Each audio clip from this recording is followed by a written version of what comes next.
Hello दोस्तों। आज की हमारी कहानी है सास का मुखौटा। कहानी अच्छी लगे तो लाइक ज़रूर कीजिएगा।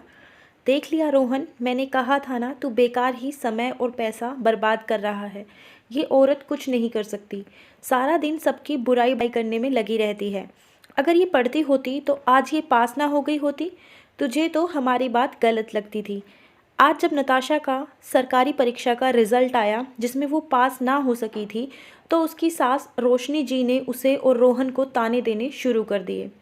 नताशा बचपन से सरकारी नौकरी करना चाहती थी, लेकिन पढ़ाई पूरी होने से पहले ही अच्छा रिश्ता आने पर उसकी शादी कर दी गई थी। पिता की भी मजबूरी थी, दूसरी बेटी भी शादी लायक हो रही है।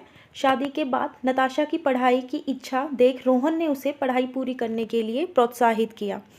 रोशनी जी ने तो साफ मना कर दिया था कि मुझसे किसी भी तरह की कोई उम्मीद मत रखना।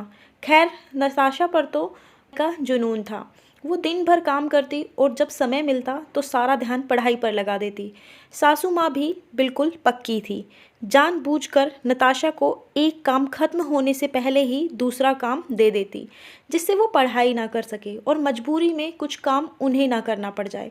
रोहन के सामने रोशनी जी ऐसे दिखाती जैसे वो नताशा को पूरा दिन कुछ काम करने ही ना देती हो। अब ग्रेजुएशन तो थोड़ा कम ज़्यादा करके पास हो गई, लेकिन नताशा जानती थी कि सरकारी नौकरी की परीक्षा इस तरह पास नहीं हो पाएगी।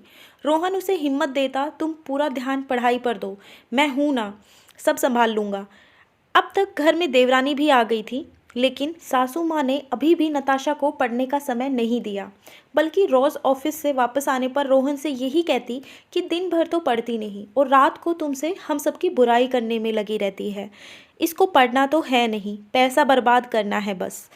आज जब रिजल्ट में नताशा का नाम नहीं आया तो सासू माँ ने फिर से रोहन से यही सब कहा।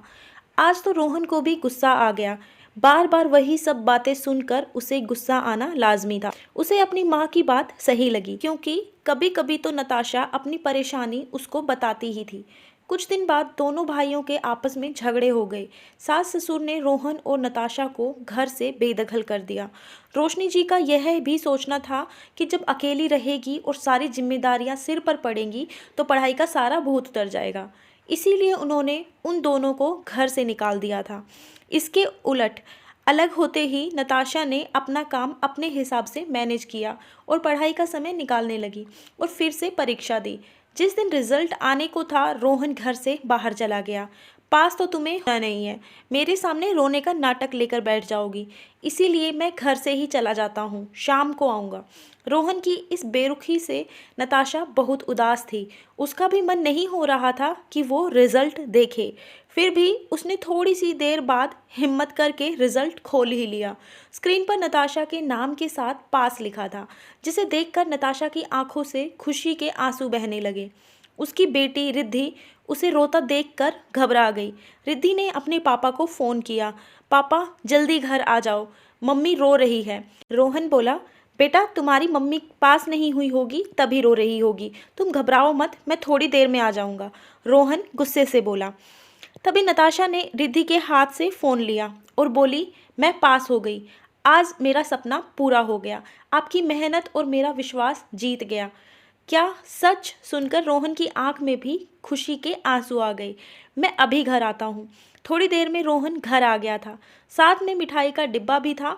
आते ही रोहन ने नताशा को गले से लगा लिया। आज तुमने मेरी इज्जत रख ली, मैंने तो उम्मीद ही छोड़ दी थी, ये तुम्हारा ही विश्वास था जो जीत गया। आज नताशा के जीवन का सबसे खुशनुमा पल था। इस पल को वो जीना चाहती थी, रोहन के प्यार और विश्वास के साथ। रोहन ने अपनी माँ को फ़ोन किया, माँ आज नताशा सरकारी अफसर बन गई है। हर समय बुराई भलाई में लगी रहने वाली नताशा का विश्वास आज जीत गया है। अब मुझे समझ आ गया है कि कौन सच बोल रहा था और कौन झूठ। आपके ऊपर विश्वास करके मैंने नताशा के साथ बहुत गलत किया।